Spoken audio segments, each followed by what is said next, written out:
आंवला लोकसभा से बसपा प्रत्याशी आबिद अली के बिगड़े बोल मौजूदा सांसद प्रत्याशी धर्मेंद्र कश्यप को बोले, अपशब्द तुम टायर पंचर वाले हो, ना तुम्हारी इज्जत थी ना दूसरे की समझते हो, तुम अच्छे खानदान से नहीं हो।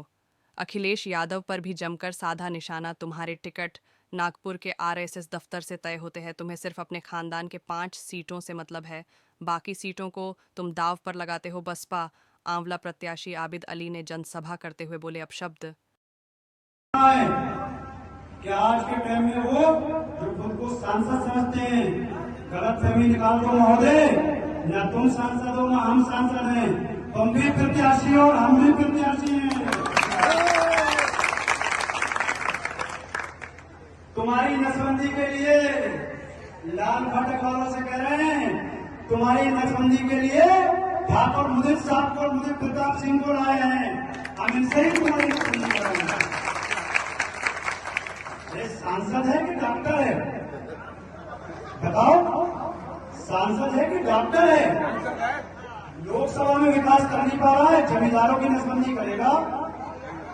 अबे तुम जमींदारों की हैसियत क्या जानो, तुम तो टायर पंचर वाले हो, तुम अपनी न तुम्हारी इज्जत थी न दूसरे की समझते हो। अगर तुम किसी अच्छे खानदान से होते तो किसी जमींदार या अच्छे परिवार में होंगे नहीं। भाषा बताती है कि तुम कौन से परिवार से हो। ये मुंह का लॉक जब खुलता है तो ये बता देता है कि आप अंदर से क्या हो। तो 2019 में तुमने बता दिया था कि तुम क्या हो, लेकिन मोदी लहर का फायदा मिल गया, तुम चुनाव जीत गए। इस बार मोदी लहर नहीं है, इस बार आंवला लोकसभा में तूफान है दलित मुस्लिम का। बताओ हाथ उठा के, तूफान है कि नहीं? तूफान है, तूफान। और ये तूफान निकाला है, ये तो गब्बर सिंह वाली तंबाकू मिलते हैं और लोकसभा की फंकी मार लेते हैं, लेकिन असल में ये गब्बर सिंह नहीं है, ये श्यामा है, श्यामा। श्यामा कितने आदमी थे, ये वही श्यामा है, गब्बर सिंह नहीं है। अगर ये गब्बर सिंह होते तो जिस तरह से हमने आंवला को विकसित किया है, जिस तरह से हमने आंवला को तरक्की उन्नति दी है, जिस तरह से हमने आंवला में विकास किया है, इसी तरह से ये भी हमारी तरह संपूर्ण लोकसभा में विकास करके दिखाते हैं। बताओ मनाना में कोई स्वागत द्वार बनवाया इन्होंने? बताओ मनाना में कोई चौराहा बनवाया? बताओ मनाना में कोई उद्योग, कोई कारखाना लगाया? तो फिर बताओ ये गब्बर है कि श्यामा? जो सरकार क्यों है? श्यामा, श्यामा है। श्यामा आ जाए तो इनसे कहना 10 साल का हिसाब देना है। और मैं सुन रहा हूँ मेरे कुछ प्रधान साथी और कोटेदार मुझसे कह रहे हैं कि चेयरमैन साहब, हम अंदर से तुम्हारी मदद कर रहे हैं। धर्मेंद्र कश्यप जी कह रहे हैं कि अगर हम जीत गए तो तुम्हारी जांच करा देंगे।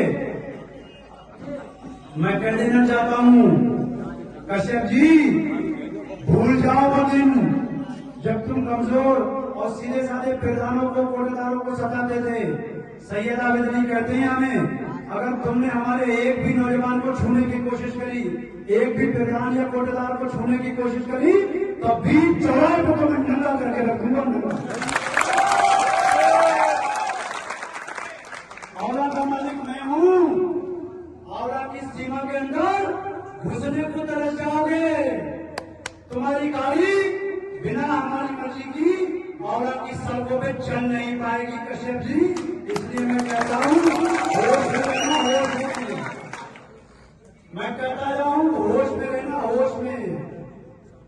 लेकिन एक बात मैं आप लोगों को बता देना चाहता हूँ कि आप लोगों के बीच मेरे जाने के बाद पैरू भी आएंगे, छड़ी आएंगे, ठगी आएंगे। जिस तरह से साजिद खान चुनाव लड़ रहे थे, उस तरह से उन पैरों ने, छड़ियों ने, ठगियों ने मुस्लिम समाज को 2 भागों में बांट दिया था। और रिजल्ट ये आया कि साजिद खान 7-8 हजार वोट से हार गया।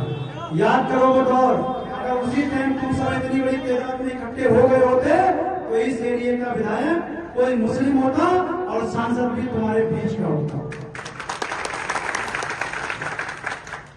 आज दौर फिर पलटा है। आज साजिद खान को ना सही, सैयद आबिद अली को, तुम्हारे भाई को टिकट दिया है। आज बटना और बिखरना मत, आज मुट्ठी की तरफ बंद जाना।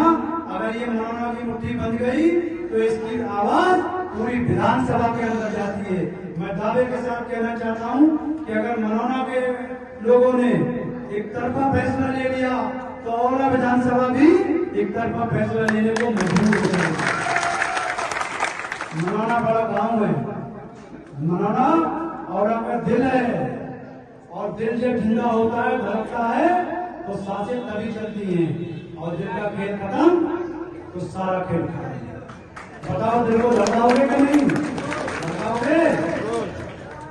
अगर आपके बीच समाजवादी पार्टी के बेरूपी और ठगी आए, वो तुम्हारी नजर में नेता होंगे, मेरी नजर में नेता नहीं, सौदागर हैं।